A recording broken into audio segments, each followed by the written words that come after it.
Hello, everybody, and welcome to a new episode of Tales and Tactics Beyond the Book. This is a show that breaks down the fundamental concepts behind tabletop games and how they're played. I'm your host, Troy, and joining me, as always, is my co-host, Max. Working with us behind the scenes is our producer, Jay. Today, we have a very interesting double-sided topic where we're going to discuss initiative and activation. This will be a look into the mechanics that dictate the turn order and activation sequence in both tabletop war games and role-playing games. Yeah, so the basic concept we're going for here is who gets to start first and what gets switched on to do what. Is that sort of the short way of putting it? Yeah, it's basically who goes when and what do they get to do, right? Yeah. And initiative tends to be more of a role-play-y term, and activation tends to be more of a wargamey term, but they, in many ways, are indicating the same thing. Who's going first and what are they going with? Yeah, it's fair to say that initiative does show up in wargaming, but usually as a phase to start off, and it's not always called that. Very true. But it does determine who is activated, which is where the activation comes. So the term activation tends to follow behind that. So yeah, there's a lot of different ways to handle initiative. We can start with the way that role-playing games, because it's sort of the branching point. Mm-hmm. We can even go to Dungeons and Dragons for the specific way that it handles it, because a lot of what comes down through that are in fact war game concepts that then begin to evolve and adapt to suit role-playing games probably better. OD&D, Original Dungeons and Dragons, very simple initiative system. It's basically a D6 roll with the higher of the two groups going first. I think that this can be broken down into individual units, but it's probably groups or sides as it descends from chainmail. And chainmail is more or less a man-to-man fighting game. So you can kind of see where the way that you might do individual as opposed to like group initiatives. But I do think that you can also classify units in that game. So in either case, you roll a d6 and compared to your opponent, whoever got the higher roll goes. Not much to it from that. That's right. Then we get into BX D&D and first edition Advanced Dungeons and Dragons, which comes out basically at the same time. This is where we get the sort of standards of group initiative, still based on a D6, at least in the case of BX, and higher result wins. Sometimes GMs will put the boss monster or maybe an ambushing group on a separate roll, but essentially it's the bad guys versus the good guys. And it's pretty simple in that respect. When you get to AD&D, now you're starting to get some interesting complexities here. Group initiative is still in effect, and both sides roll a d6, but now factors such as weapon speed, casting time, and whatever actions might be taken may advance that. And this will come in when we start talking about, this is a concept I don't know has got a firm definition, but I like to call it narrative initiative. But there's some factors based on whatever you're doing improves your chance of acting before anyone else. And then you get down second edition, which is not too much of a deviation from first edition AD&D, more formalizes that initiative system. And it has a few other things. Like, for instance, every character rolls a d10, and then modifiers, again, such as weapon speed and casting time and movement, come into effect. What's interesting, and this will tie into when you're talking about war games, Troy, is all the way into these editions, initiative is rolled every round. That's right. And that is a wargameism, 100%. Anybody who's played BattleTech or any of those sort of older war games, not even that old. I think Warhammer, how does it tend to handle that? Warhammer tends to do an initiative roll off the top of the game. Right. Where you'll roll for an attacker defender for deployment, and then you'll roll for a first turn. But then it will lock into the fixed initiative. But there are many skirmish games or alternative games out there, aside from Warhammer, where you will have initiative determined by a dice roll or by however many pips are on the activation card you play, or a few different things depending what game we're talking about. But you're absolutely right that a lot of war games will leave the initiative up to a round by round determination. So there's more friction and less predictability in when you can count on your units activating next. Yeah, I remember one game that you showed me, Clash on the Fringe. I think that it had a... Does that have a round for round activation? Yeah, it's really interesting because you roll a d10 and then you add the training score for the highest, for the unit that is on table and has not yet activated. Right. So you can keep a good unit in reserve to have a high training score to help improve your initiative. But once you've used that unit, you then have to rely on whatever initiative scores you have, your training score, on one of the other units. So there's a lot of texture to that game's initiative sequence, and that's a very great Nordic Weasel games sci-fi skirmish game. So that's a really cool approach to that. There's a lot of games that will give you a kind of a simple dice roll off the top. Like you mentioned Battletech. Yeah. You'll roll your opposed roll off at the start of your turn to determine initiative for each turn sequence, and then you'll go into your opposed activations. Yeah, and actually when we come around to the wargame activations, we can actually go through some of the interesting breakdowns of when we start talking about activations specifically.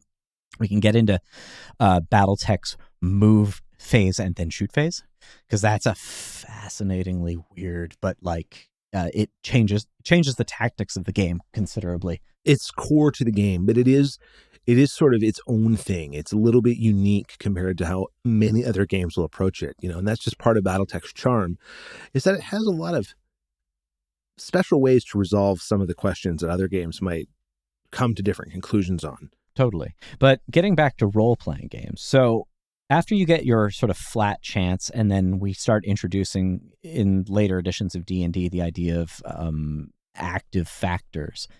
Once we get to 3rd edition, this becomes a lot more simplified, where characters basically use a derivative based on their dex score. It's literally your dex bonus.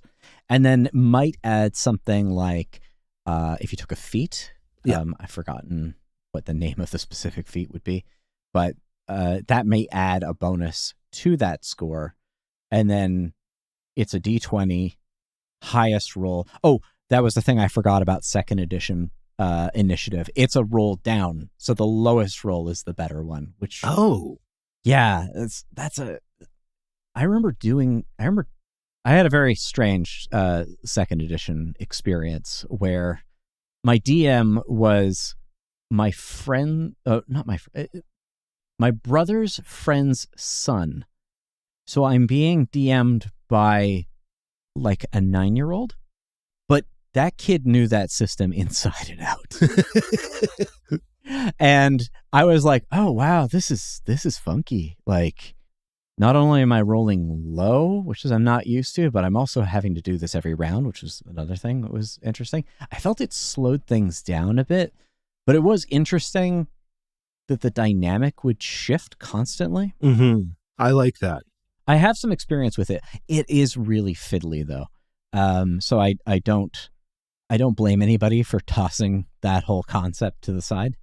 But yeah, in 3rd edition, and actually in 4th and 5th, kind of changes a little bit, but it more or less stays the same. You've got a value, you roll a D20, and then you add that value to it, and then that sets you on a ranking based on the outcome. So if you've got rolled a 10, and then you add 3, then you've got a 13, and that means you're 13 on the order. In the case of ties, that's a tricky, there's a lot of different ways that people determine to break a tie. The standard one is that if it's a hero versus a monster, then the hero goes first. Yes. Another way, if it's between two PC characters, I use the term hero, but PC is probably the more standard way of putting it. Sometimes it's whoever has the highest core stat. So the example being, if your fighter has a dex of 12 and your rogue has a dex of 16, and they both roll the same initiative, the rogue having the 16 goes first, because they would more likely do that. Yeah, I agree with that. I think that's a smart way to do it. Like tie break off of the parent attribute, right? I've seen it done arbitrarily. I've seen someone just you pick somebody out of the two, and then you say high, low, and you roll a d6, and if it's 1, 2, 3, then it's one way, and if it's 4, 5, 6, it's the other. Yeah, it's the classic toss a coin, right? Yeah. So a lot of these things are handled at the table.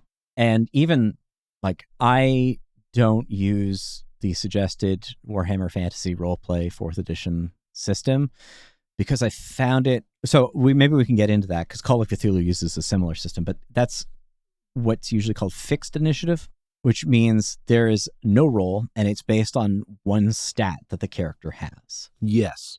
I don't mind this, but it does mean that combat in most cases will start the same way. It's definitely faster, though. It helps for games that are maybe not 100% combat focused because it just gets you into the fight. People who should be good at fighting are good at fighting because they're going to have high initiative. It's good at that, but it does lose that certain sense of unpredictability that I really like in initiative and activation sequences. Like I'm someone who's a sucker for a good random turn order. You know what I mean? Yeah. They have a rolled initiative system in Wolf Rep 4.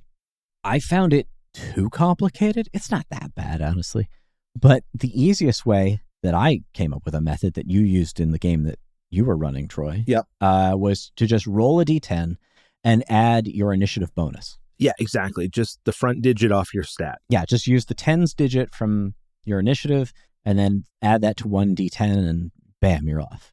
Again, you could add it to a D100. That seems unnecessary for the level of granularity you're trying to get ranked. And honestly, the default using whoever has the highest initiative to go first, probably fine in most cases. Yeah, it's not something that would burn you, but it's fun to have that random initiative sequencing because it can put you on the back foot. It can give you an advantage. It can change the texture of an engagement in a way that I think is worthwhile. Yeah. Cthulhu uses a dex-based system. Or that's the thing that it's keyed off of. Actually, there is one thing in Call of Cthulhu 7th that I thought was it's neat. It actually makes a lot of sense. And I feel there's reason to bring this into any game that uses a triggered weapon. This is a really cool little detail that I was very keen on. If the characters entering initiative have a ready, loaded, trigger-based weapon, in most cases, this is a firearm. Yeah. And probably a pistol in most cases. Mm-hmm. They are actually able to act first in the initiative, but only to shoot.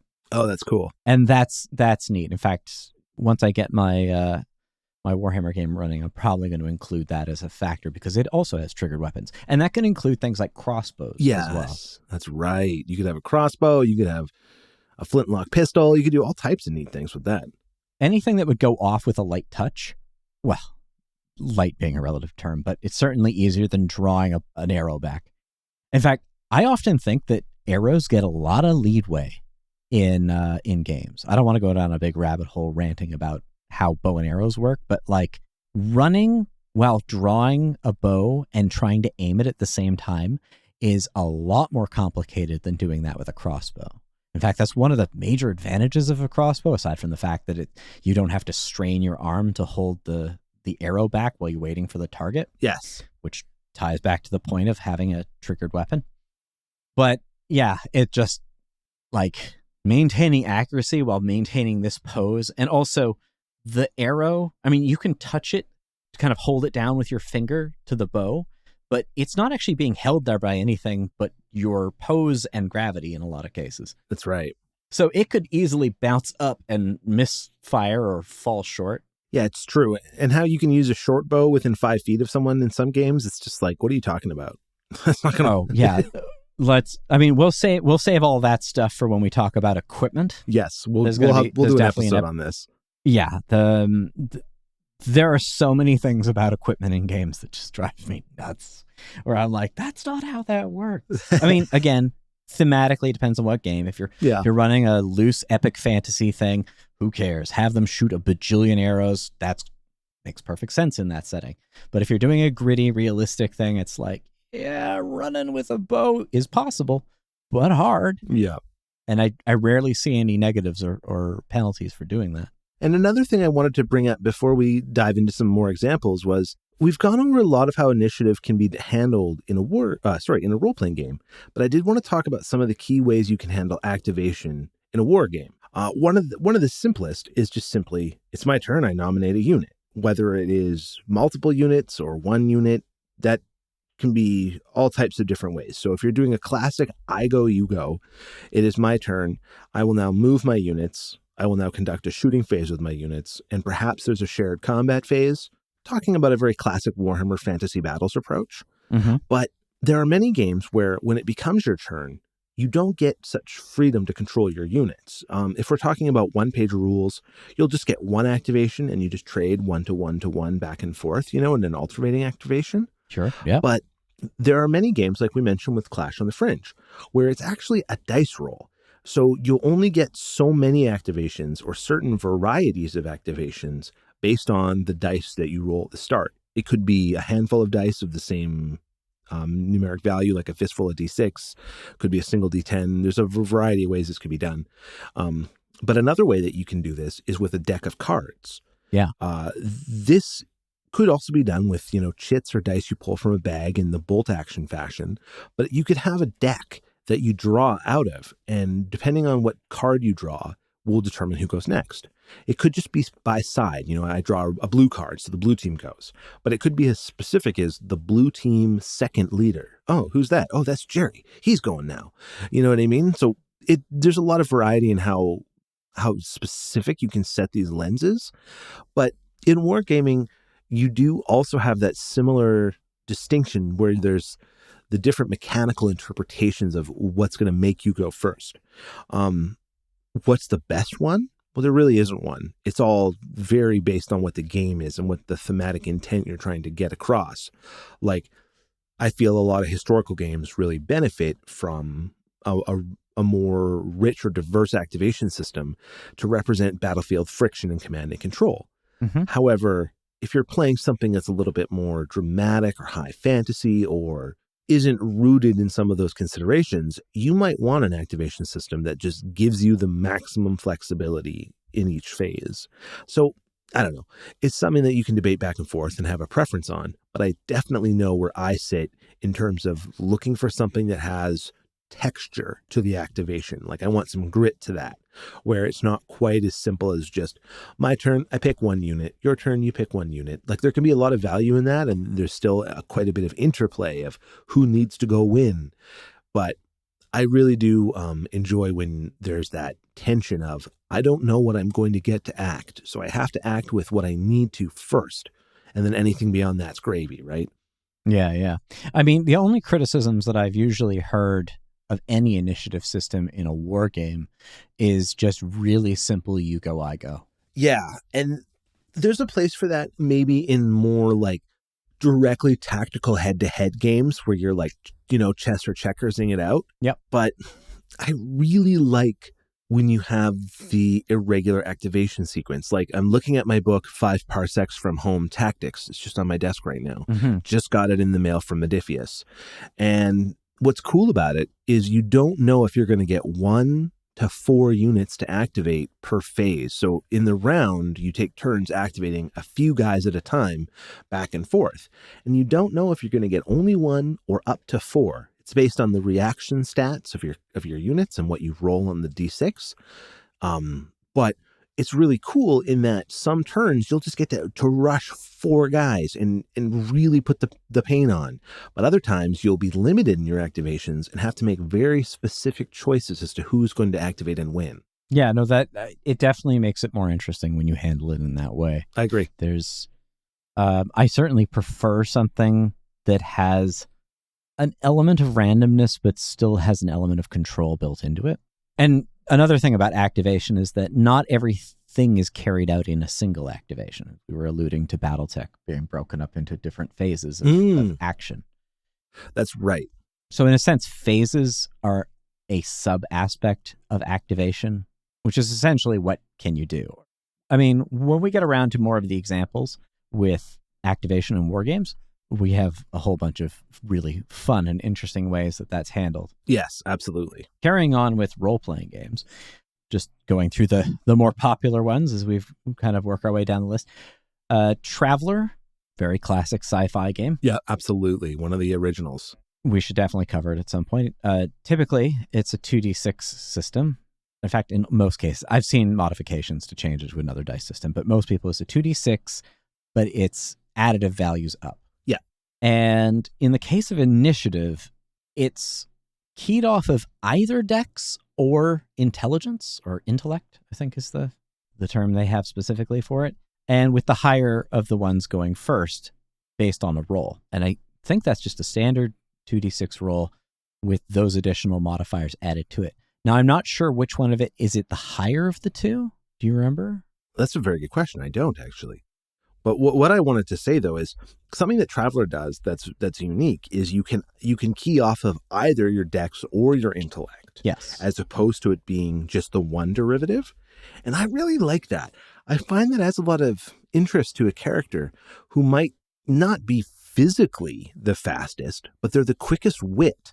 So they can, make maneuvers or make actions in this sequence at a better advantageous position, not just because they got the twitch muscles, you know what I mean, but because they're able to trigger the brain and think, oh, wait a second. So that's an interesting point. I find it strange that dexterity is the thing that's often the focus of initiative in a lot of cases. Okay, what would you counter that with? I would assume in a lot of cases that perception is more, again, if there's a quality to it. Mm-hmm. Because it's not necessarily the deftness of your body, but your senses and awareness. In many cases, I've sort of wondered why wisdom in D&D isn't the focal point for initiative. That's cool, actually. Maybe because we typically think of the rogue being the one going first, and the primary aspect, or the primary ability score, for the rogue is dexterity. But I don't know. I'm sort of opposed to I'm not big into class-based games usually. They have their place. I certainly think that it's a great introduction for people to get in because you can know your role, and then there's a lot less questions that have to be asked. But I don't always like the idea that this class is based around this stat. Because then you may as well just be playing toward the stat without any question, like, oh, fighters are strength, and rogues are dex, and wizards are intelligence. It's neat to have it kind of more varied up. I mean, if someone wants to try that they're certainly welcome to, because the way that Dungeons and Dragons uses those ability scores, it's really simple to just swap one for the other. It doesn't make much of a difference. Going to a different game, and again, a lot of these are going to be very similar, but there's going to be some interesting tweaks.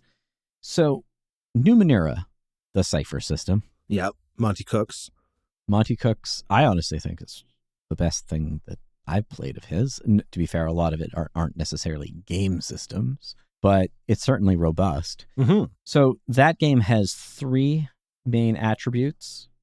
I'm trying to remember it wasn't strength. It was like power, speed, and intellect. Yeah. So it's based on a speed roll with the highest roll going first. And they have some suggestion of side-based initiative, at least in the Cipher book. But one fun thing about this is, I think we mentioned in another episode, Cipher uses stat pools that are basically like health and stat together. So if you take damage to your stats. If you use certain abilities, you actually have to burn points. And the speed roll could change depending on how much speed you have left. So it adds another factor of, how exhausted am I, essentially. I think that's how I would interpret it. I really like that too. Yeah, there's an interesting kind of pulling at both ends that happens that I think is kind of unique. That risk reward of spending your resource in your stat is really great. It's what makes Cipher and Numenera by extension such interesting game systems to me. Yeah, it definitely it's the thing that makes them tick. It was the most intriguing part of that when I learned that. And I actually quite like the idea of, there's some worry in some games where if your stats start going down as your health goes down, that it'll cause you to spiral. I don't have that big of a problem with that. I may have mentioned that before. I also don't have a big problem with game balance when it comes to role-playing games. I know what you mean. Like, it's not... when you're playing a game that is narrative outcome focused, you want the story to hang. And sometimes that means taking your licks, Mm-hmm. and if that means your stats going down as you get punished, there's a certain reality to that I don't mind. You have to be careful about your negative and your positive feedback loops to get into game design talk, right? Where you don't want something to lock you into a negative feedback loop in such a way as you're unable to pull yourself out of it, right? Like that can be annoying and can be defeating. But at the same time, I found it so interesting, both playing and running Cypher System, to see what characters have to do when their resources are getting low. Mm-hmm. It's good games are good decisions, right? That's my opinion. So it just adds more good decision making. Yeah, and it gives a lot of factors that are interesting to track, and they can represent themselves in sometimes who goes first, which, as I said, it isn't always interesting if it's always the same. In fact, I would ultimately be happier with a fixed initiative system in a game like Cypher because the stat changes. Oh, that's a good point. I just thought of that. But actually, in this case, because it's not always the same thing, even in a moment to moment, never mind like if you level up or increase a stat. But in the case that like constantly dynamically it changes. So yeah, you could just go with like whoever's got the highest number goes first, and that may expedite the process. Now there's a game that you know better than I do that I'm interested in learning more about this, but Fabula Ultima. Yeah, that's a darling of the drive-through RPG community, and people really like it. It's sort of like, what if you were to take some Japanese role-playing game characteristics, right, and roll those backwards into the tabletop games that originally influenced the creation of those role-playing games, on the computer and on the Nintendo and the Sony and all that stuff. But what I'm saying here is, in Fabula Ultima, you don't test initiative per fighter. It is based on a side initiative, and you make one initiative roll with the person who's best at it. So it's a group check based on the dexterity and insight characteristics of one character. And then someone else can augment or add by making an assist on that. And then you will be making this as a test, against the difficulty of the highest initiative score of your adversaries for the combat. So there's actually a target number you're trying to beat. And if you beat that target number and you're successful, your party has seized the initiative.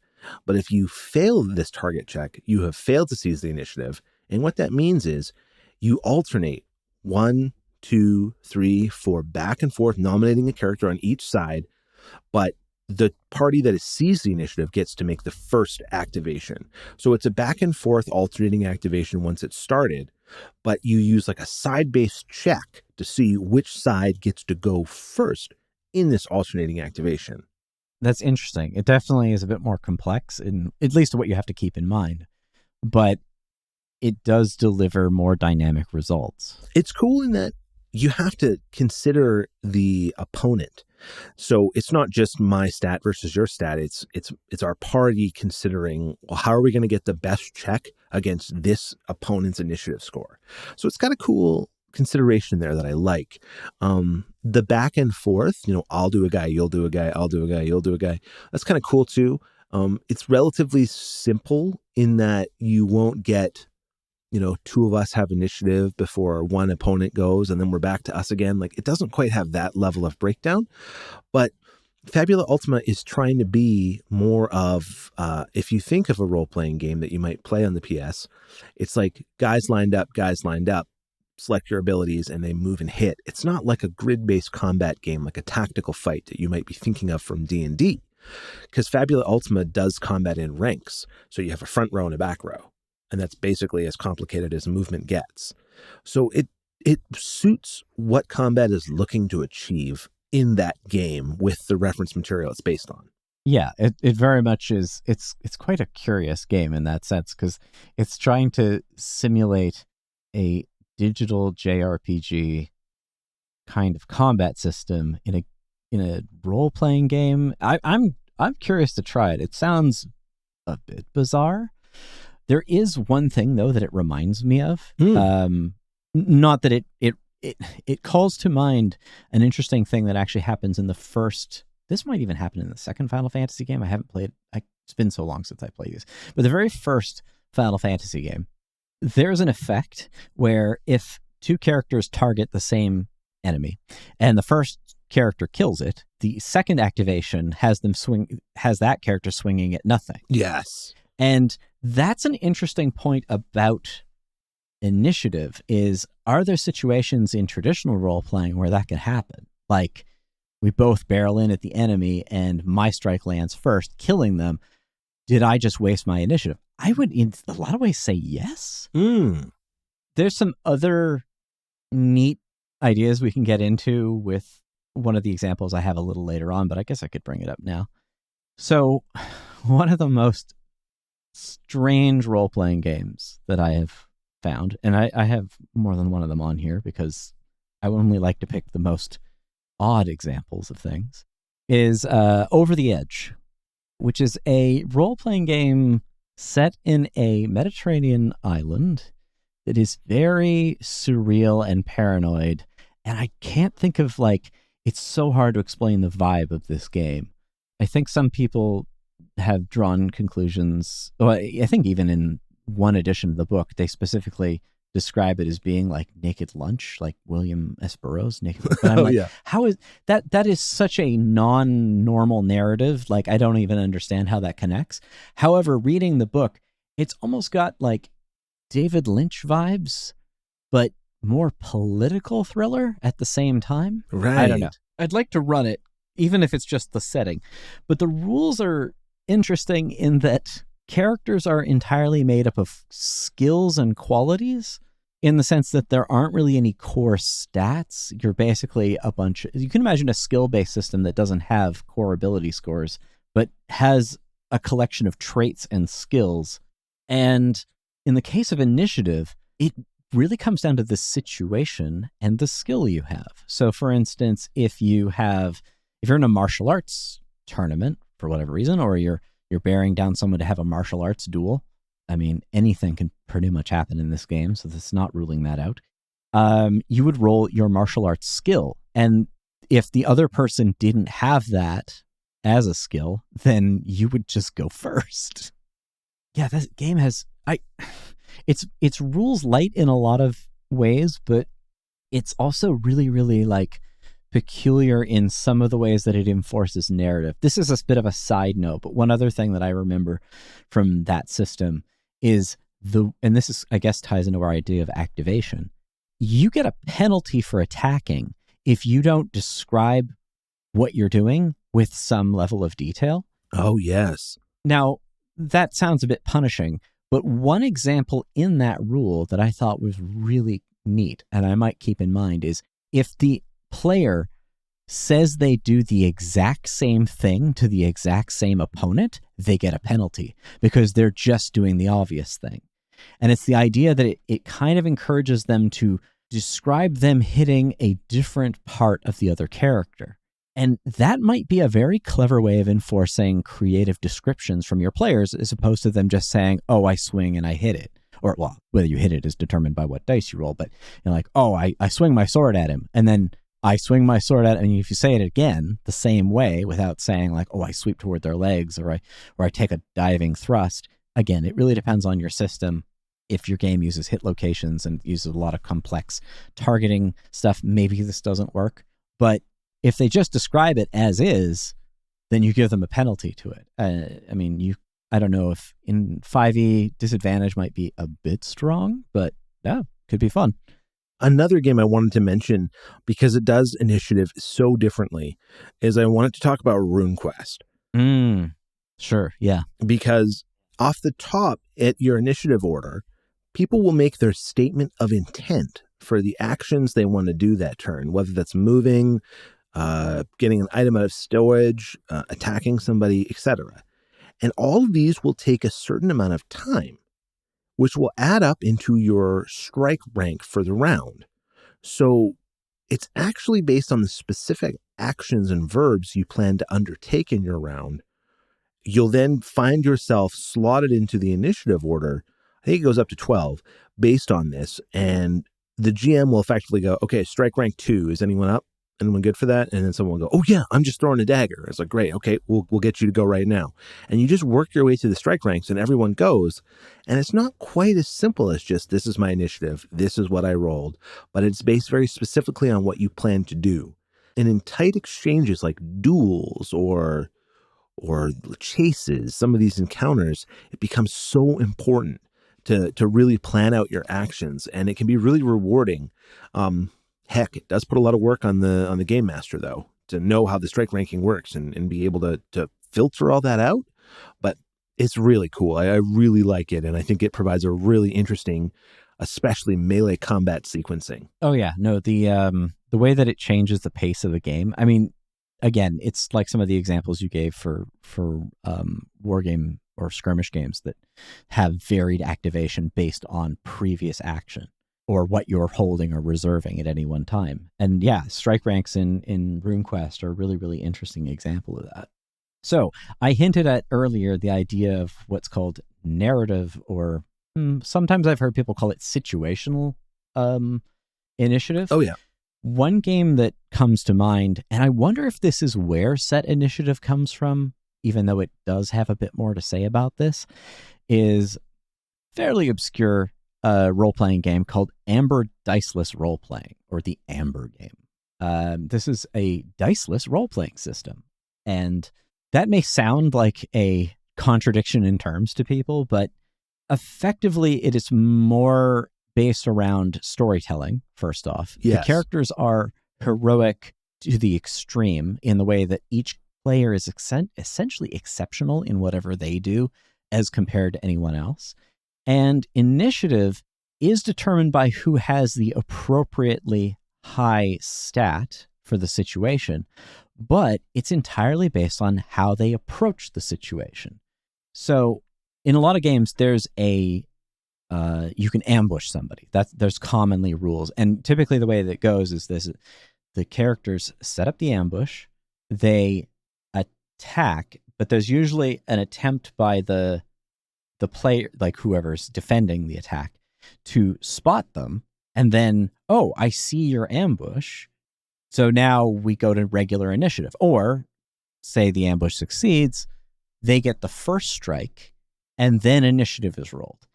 The way that Amber, and honestly, you can use this for like any initiative system, which is basically if they see them in the ambush, that was initiative. You don't have to roll it after the first strike has landed. You don't have to have the ambush phase be its own phase. It can actually be the thing that kicks off combat. So if they see them coming, now they have the initiative and they go this way. Yeah. If they succeed the ambush, that's them starting combat. It's pretty simple, actually. In some cases where in Amber, you have a series of stats that get depleted or changed depending on what you do in the game. It's essentially a resource game as opposed to using dice. And you wager different things. And there's also like little tricks that you can pull that in a lot of cases you can't do twice to the same person. But it very much is played out how you explain how you approach the situation. And I think there's a lot to be said for that. I think some dungeon masters give bonuses for that aspect. I know that bearing anything else, it's just the number that whoever has the highest number. So it is kind of like a fixed initiative system, but it can be modified. Again, actually going all the way back to the Dungeons and Dragons AD&D, what you do or how you're equipped in some sense actually can affect the outcome of this. So I always thought that was an interesting approach.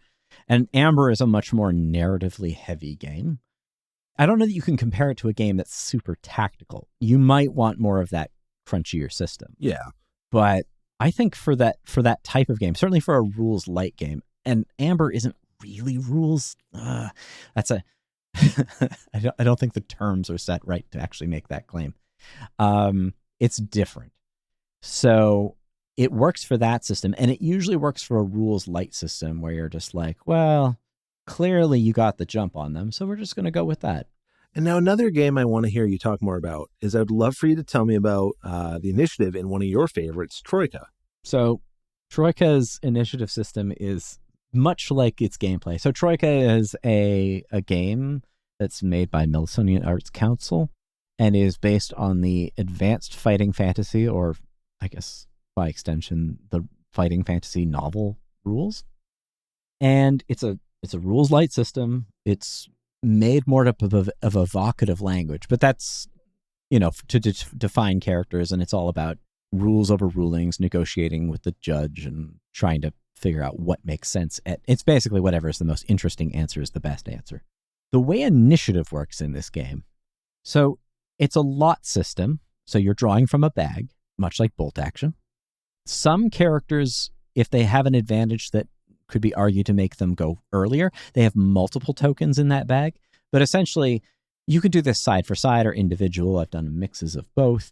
There's a token that represents each character in play. Some of them have multiple if they're more likely to appear in the round.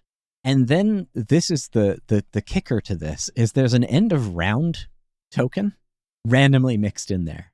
And this adds a positively manic style of combat where, so what you do is you reach into the bag and you pull out a token, and, player A goes first.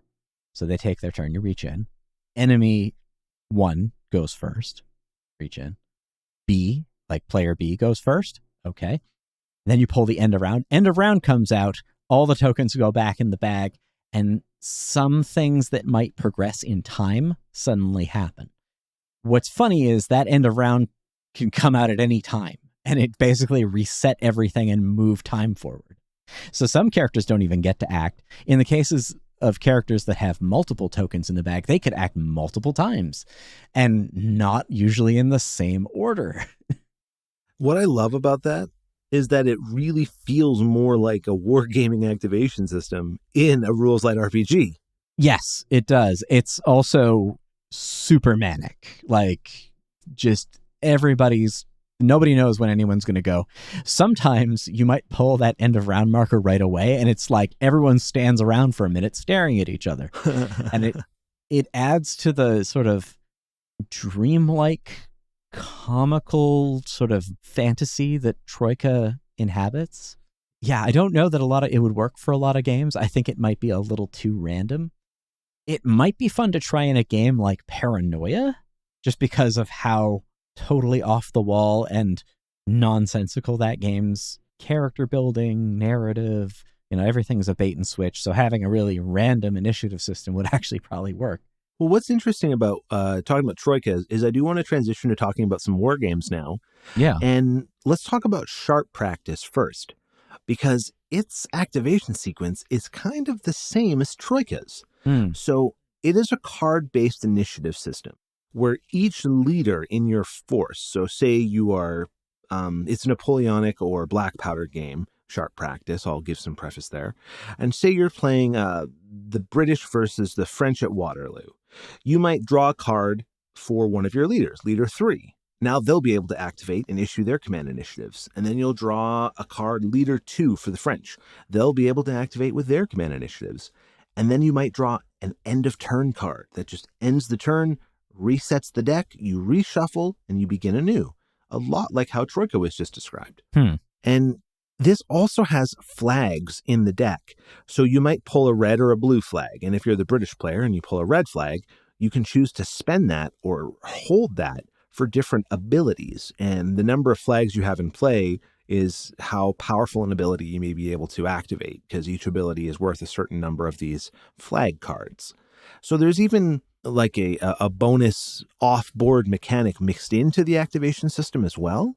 But it is a card-drawn game where you, at the start of a turn, have no idea what's going to happen, and it is just the hand of fate that determines when units get to go when.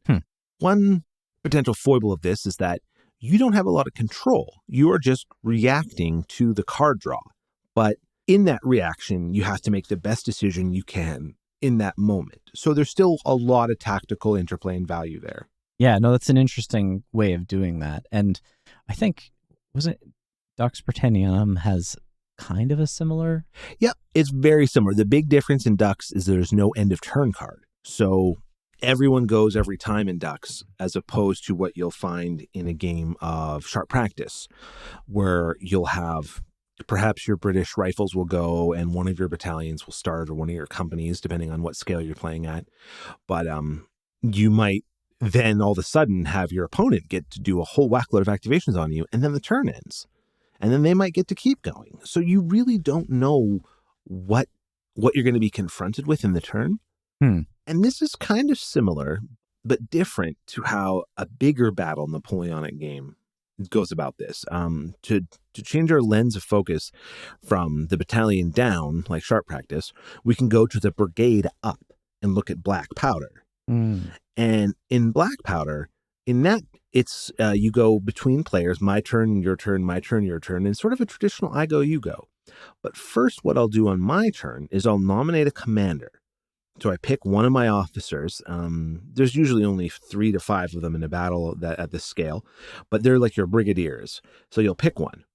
Then you'll create a brigade or nominate an existing formation, and you'll roll 2d6, trying to roll under the leadership characteristic of your commander to see how many activations or moves you'll get to complete with this formation.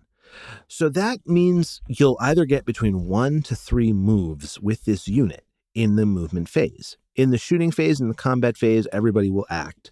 But in terms of the number of activations you get in your movement phase, it's based on this 2d6 roll, this leadership check. So there's like kind of a way to force the initiative in a sense. Yeah. And the thing is you might roll, well, first you state your intent for the order. So you might say, we're advancing up to the hedge line, and then you roll triple move, and the hedge line's only 2 moves away. So you lose the third move, so to speak, right? Because you only go as far as you stated in your intent in your order in advance. But you could fall short if you only rolled 1 order and it took 2 to reach the hedge line. You perhaps will only get your battalions part of the way there. So there's texture to how it impacts your movement phase. And it comes back from War Master, the Rick Priestley game from the early thousands produced by Games Workshop. That game used basically this exact same command system. It's kind of where it started from. And it had a really interesting flair where you can't count on all elements of your army moving at the same speed and being coordinated. And that's my favorite part about it, is you don't know that the right flank is going to hit when you need that cavalry charge to hit. It just might not land. The dice might not give it to you. Or the dice might make it so someone arrives early and they're there before they should be, and now they're on their own. So there's a lot of interest that can come with this black powder system. Hail Caesar does it the same way. I mean, with some minor differences. So does Pike and Shot. So you can find a few variations of basically the same theme. And it is pretty similar to how it works in bolt action as well, where when you want to activate a unit, if they have pins, you got to make the 2d6 roll under to see if they activate. So there's a little bit of similarity in that too. But it's a very cool system. Another game I did want to talk about quickly, I just wanted to get this one mentioned because it's a game that's a personal favorite of mine, and then I'll let you get one of yours in, of course, but I just want to just rattle this one off. 5 Parsecs from Home. A little earlier, I mentioned the tactics book, right? But this is the core skirmish game engine that sort of gave birth to this type of game. It's an adventure war game, so it kind of hybridizes what you'd think of a man-to-man skirmish, miniatures war game, and a role-playing game. It's kind of mixing the two of them together. And in this, you'll roll a number of dice equal to your party size, your crew size, as it's known as. So you'll have, say, 6 crew members. So you'll roll 6d6, and every d6 that's equal to or under the reactions characteristic of one of your units means they get to go in the fast phase. So most people's reactions are between 1 to 3 for the most part. So any dice that you have that is equal to or less than that, you can assign to one of those characters for them to go fast. Then all the NPCs will act in the middle phase, in the enemy phase. And then any of your crew that did not receive a die that was equal to or lower to their reaction score, they will then go in the slow phase. So there's this triple sequence of who's going in front and then who's going behind the enemies, who will be the middle. Yeah, that's an interesting way to break it up. It's really interesting because it kind of has it's kind of side-based initiative in a sense, But it's subdivided between who's going before the opposition and who's going after the opposition. Yeah, there's a sort of momentary main character for whoever gets the fast activation. Exactly. And there are times where you're going to have to put that on someone you didn't necessarily want to, because you need to get them out of danger, or you might have a perfect shot. Right. And you just need that fast roll. But this person only has reaction 1. So you better get a 1 on your activation roll, where you roll your 66 at the top of the turn. Do you know what I'm saying, right? Yeah. So there's a lot of interest in that game. And it's just like a 6 versus 6 little skirmish game. You can play it on a 2x2, but it's got so much texture to how the fight breaks down that it's really rewarding, and I have a lot of fun with it. And what Tactics does to change this is, when it's my phase, I get to activate 1 unit for sure, and then I roll 3 dice and compare to the reactions. So I could activate between 1 to 4, as I was mentioning a little earlier in the episode. And then it would switch to you, who you get your guaranteed 1, but then you roll 3 dice to see if you might get any additionals. And you compare that to the reaction scores. And there's no slow phase. It just means if you don't roll equal or less than the reaction, they don't yet go. You will eventually get to activate everyone on your side, because you're guaranteed a minimum of 1 activation each time it's your phase. But you could get as many as 4 people, just depending on reactions and what your role is. So that's me rambling about how 5 Parsec works, but hit me with one of your favorites. I'm going to go to, at least as far as something that we play on the regular. So I'm quite amused. I mean, I have friends who criticize this, of course, but Chain of Command has a really interesting activation system. Yes. In short, once the side-based initiative is determined, usually by whoever has the highest force morale, each player or side, you can have multiple players per side, especially if you're playing Big Chain, roll a set of activation dice. And depending on the number of pips that show up, certain units can be activated. So on a 1, you can activate a team. On a 2, you can activate a squad or section.